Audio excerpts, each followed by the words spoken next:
تمام کلاسوں کی تعلیمی ویڈیوز حاصل کرنے کے لیے ہمارا چینل سبسکرائب کر دیں اور ساتھ گھنٹی کو بھی دبا دیں تاکہ ہماری ہر آنے والی ویڈیو آپ کو نوٹیفیکیشن میں مل جائے۔ اعوذ باللہ من الشیطان الرجیم، بسم اللہ الرحمن الرحیم۔ ایجوکیشن کا نیکسٹ لیکچر ہے ہمارے سامنے، اور یہ پہلا چیپٹر اور اس کا دوسرا پیج ہے کہ انسان کی یہ صلاحیتیں جو ہیں مندرجہ ذیل ہیں۔ جسمانی صلاحیتیں، نمبر 2 ذہنی اور فکری صلاحیتیں، نمبر 3 معاشرتی صلاحیتیں، نمبر 4 پہ جذباتی صلاحیتیں، اور اس کے بعد اخلاقی صلاحیتیں ہوتی ہیں مورل ابیلٹیز، اور اس کے بعد روحانی صلاحیتیں اسپرچول ابیلٹیز۔ تو تعلیم انسان کو مذکورہ بالا یعنی جن کو اوپر ذکر کیا گیا ہے مذکورہ بالا وہ ہوتی ہیں کہ بتدریج ہوتا ہے آہستہ آہستہ، مسلسل، لگاتار اور ہمہ گیر ہر طرف سے نشو و نما کرتی ہیں، بڑھاتی ہیں کا فریضہ سر انجام دیتی ہے۔ یہ انسان کی ہمہ پہلو تربیت کرتی ہے، یعنی ایک ہی وقت میں ساتھ تربیت کرتی ہے۔ اور تعلیم کے مختلف سرگرمیاں انسانی شخصیت کے مختلف پہلوؤں کی کسی نہ کسی لحاظ سے نشو و نما اور فروغ کا باعث بنتی ہے۔ نشو و نما کا یہ عمل مربوط بھی ہوتا ہے اور بتدریج بھی، تاکہ انسانی زندگی کے ہر پہلو کی نشو و نما ہو سکے اور حتی الامکان اس کی شخصیت کی تکمیل کے ذریعے معاشرتی زندگی متوازن طور پر پروان چڑھ سکے۔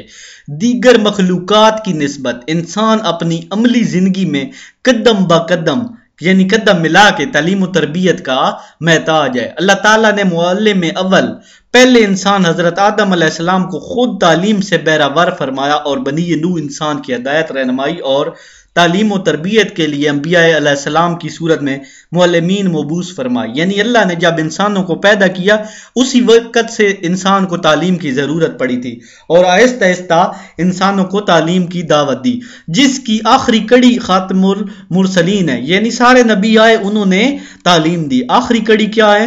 خاتم النبی صلی اللہ علیہ وآلہ وسلم، آقا دو جہاں کے جہاں بھی نام آئے اٹھ کے کھڑے ہو جائیں اور درود شریف پڑھیں۔ آپ صلی اللہ علیہ وآلہ وسلم نے فرمایا انما بعثت المعلما، یعنی آپ بے شک مجھے معلم بنا کر بھیجا گیا ہے۔ اسلامی نقطہ نظر سے تعلیم کا مقصد معاشرے کی جو ہے نوخیز نسل نئی نسل جو آنے والی ہوتی ہے کی تکمیل، ذات، آداب، معاشرت، اس کے بعد اخلاق حسنہ، اس کے بعد صحیح تصور کائنات کی تربیت دینا ہے تاکہ انسان اپنے خالق و مالک اور رازق یعنی رب کائنات کو پہچان سکے۔ تعلیمی انسان کو خدا شناس اور خود شناس اور کائنات شناس بناتی ہے تاکہ انسان خلیفہ اللہ کا کردار ادا کر سکے۔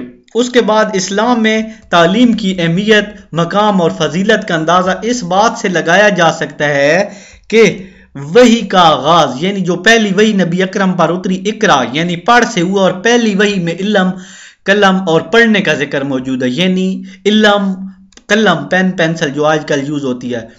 تعلیم کی اہمیت کو اجاگر کیا گیا ہے۔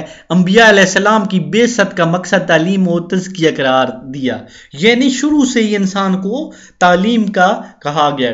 تعلیم انسان میں نیکی اور بدی کی پہچان اور نیکی کو اپنانے اور گناہوں سے بچنے کا شعور پیدا کرتی ہے۔ حضور صلی اللہ علیہ وآلہ وسلم نے فرمایا، مکہ مکرمہ میں دار ارقم اور مدینہ منورہ میں صفحہ کے مدارس قائم کر کے صحابہ کی تعلیم و تربیت کا اہتمام فرمایا۔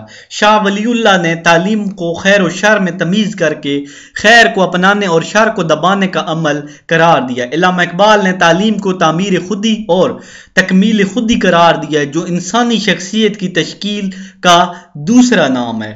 اس کے بعد نیکسٹ ویڈیو میں تعلیم کے عناصر یعنی پیج بائی پیج کریں گے تاکہ آپ کو سمجھ آ جائے، اور اگلے پیج کا لنک یا اکٹھے لنک میں ڈسکرپشن میں دے دوں گا تاکہ آپ کو کوئی مسئلہ نہ ہو، آپ ہر طرح سے آسانی سے پڑھ سکیں۔